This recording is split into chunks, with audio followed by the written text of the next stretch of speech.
Di tengah gemerlap industri kecantikan, keberanian untuk bicara jujur adalah kemewahan yang langka. Dan Doktiv, dengan ketegasan dan ketelitian ilmiah, telah memilih jalur itu. Bukan untuk sensasi, tapi untuk proteksi. Melindungi konsumen dari produk skincare yang lebih lihai, menjual impian daripada menjelaskan kandungan. Kali ini, sorotan tertuju pada produk yang diduga kuat milik Sheila Saukia. Krim polos tanpa label, tanpa komposisi, tanpa izin BPOM, tapi penuh janji dan potensi bahaya. Produk seperti ini bukan sekadar mencurigakan, ia berbahaya. Ketika label disembunyikan, bahan aktif jadi misteri. Apakah ada merkuri, hidrokuinon, steroid? Kita tak tahu. Dan itu seharusnya cukup untuk membuat siapapun waspada, bukan tergoda. Doktiv tidak menyebar kepanikan. Ia menyalakan lampu sorot di ruang gelap yang terlalu lama ditutupi klaim glowing instan. Ia tak sedang menyerang seorang influencer, tapi menyerang ketidaktanggung-jawaban. Karena kulit bukan kanvas eksperimen, dan konsumen bukan kelinci percobaan untuk krim tanpa kejelasan. Lebih dari sekadar kritik, ini adalah ajakan untuk sadar bahwa skincare bukan hanya soal viralitas, tapi validitas. Bahwa sebelum percaya pada testimoni dan bintang TikTok, tanyakan satu hal sederhana, sudah terdaftar di BPOM atau belum? Tindakan Doktiv adalah pengingat keras namun elegan. Kecantikan yang aman tidak lahir dari rahasia. Ia lahir dari transparansi, tanggung jawab, dan keberanian untuk berkata, ini tidak aman.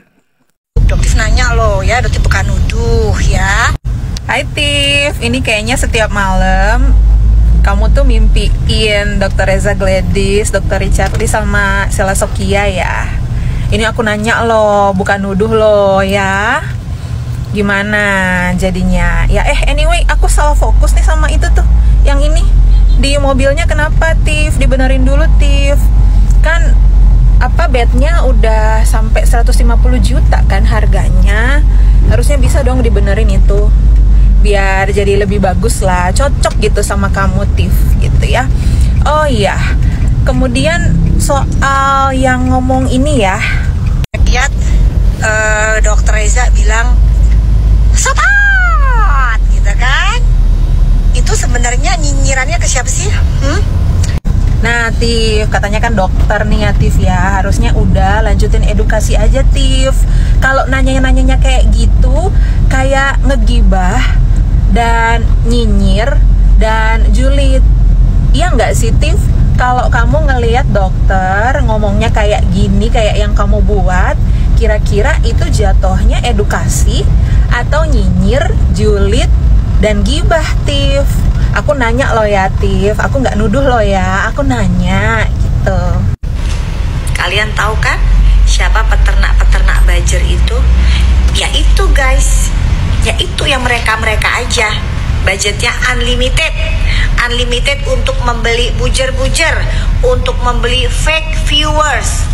Ngomong-ngomong soal buzzer ya Tif ya, buzzer yang kamu maksud kayak gini nggak ya Tif?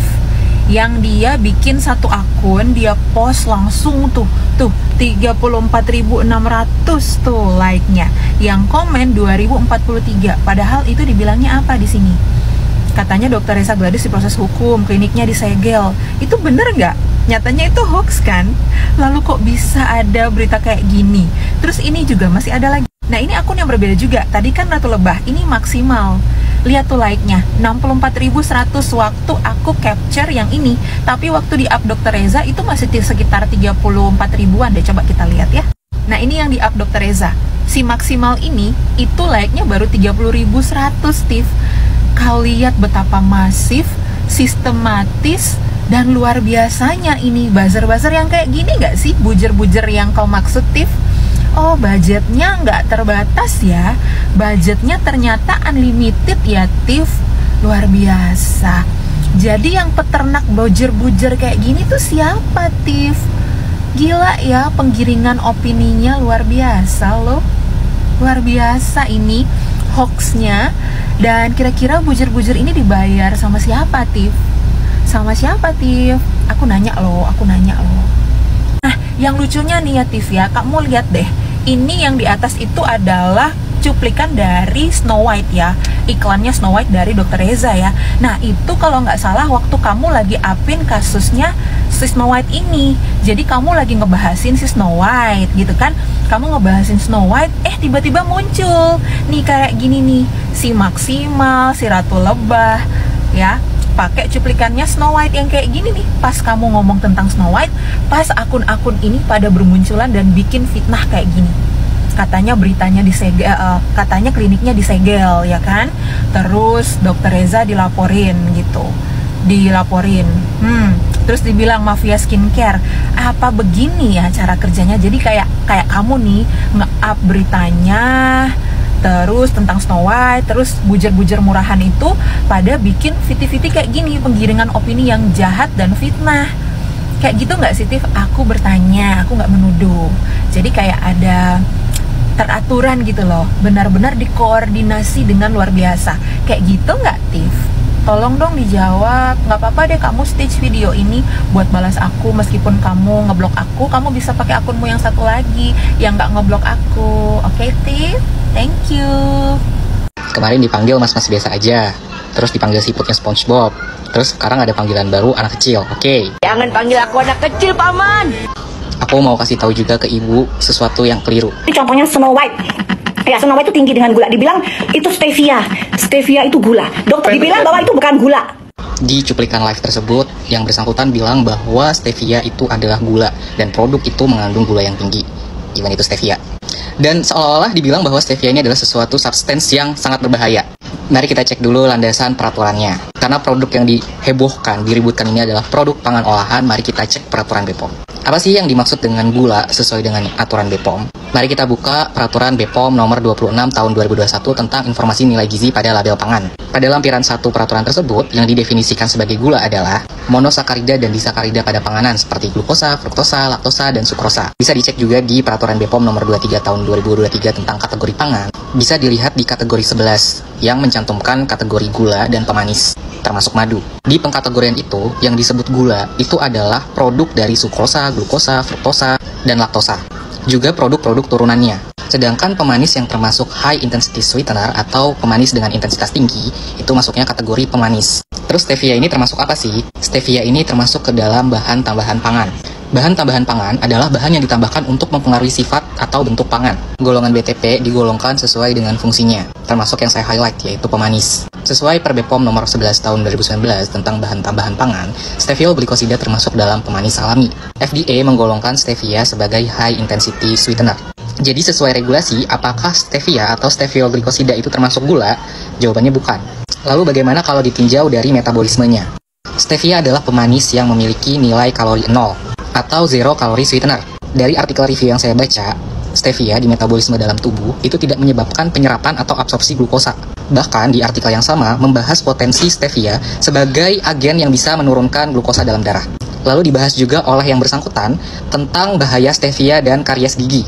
Di artikel yang sama disebutkan bahwa stevia ini adalah zat kariogenik. Seperti yang saya jelaskan sebelumnya, kariogenik berarti adalah zat yang menyebabkan karies pada gigi. Stevia ini non-kariogenik, artinya tidak menyebabkan karies pada gigi. Bahkan institusi di Amerika dan organisasi di Amerika seperti American Heart Association dan American Diabetes Association mendukung penggunaan stevia ini sebagai pengganti gula. Jadi artikel tersebut menyimpulkan bahwa stevia ini adalah aman untuk dikonsumsi dan berpotensi memiliki banyak manfaat sebagai pengganti gula. Jadi gimana nih? Masih mempermasalahkan tentang stevia? Makanya nggak heran kalau misalnya kadang saya itu lupa bahwa profesi yang bersangkutan adalah dokter. Karena kebanyakan kontennya berlandaskan asumsi ataupun gosip dan perasaan pribadi tanpa ada referensi ilmiah yang digunakan. Seperti tentang stevia ini. Nah, Reza Gladys, kamu berani nggak ngomong seperti ini dengan lantang? Yang disampaikan dokter adalah kebohongan. Ya, Snow White saya tidak ada kandungan gulanya. Jika saya yang sampaikan adalah kebohongan, laknat turun sama saya. Gitu dong, Reza. Ada-ada aja ya gebrakan dokter. DRZ hanya mengungkapkan kata sold out, udah dikatakan nyindir SS, nyerang SS. Lalu DRZ dan DRL berkolaborasi menjadi speaker tingkat internasional, dikatakan menyelamatkan aset. Lalu DRZ dan DRL mengeluarkan produk dan menjual produknya secara ugal-ugalan di live session, dikatakan apa? Pencucian uang, pencucian aset, makan uang haram. Aduh, Doktif. Makanya jangan julid Doktif, semua itu butuh proses. Untuk menjadi di tahap, di tingkat DRZ dan DRL itu semuanya butuh proses dan butuh mental yang kuat serta materi yang luar biasa. Ya, jadi jangan julid dong. Kenapa? Nggak ada bestinya lagi ya, udah pada kabur semuanya, kasihan. Benar kata presiden kita, orang pintar akan kalah dengan orang julid, orang pintar akan kalah dengan orang NPD, orang pintar akan kalah dengan orang penjilat. DRL dan DRZ lebih fokus mengembangkan diri, membuat prestasi baru, mencetak prestasi baru. Lalu dokter detektif lebih fokus menyerang DRL dan DRZ. Doktif, kalau udah jadi babu aja, nggak usah bawa gelar dokter.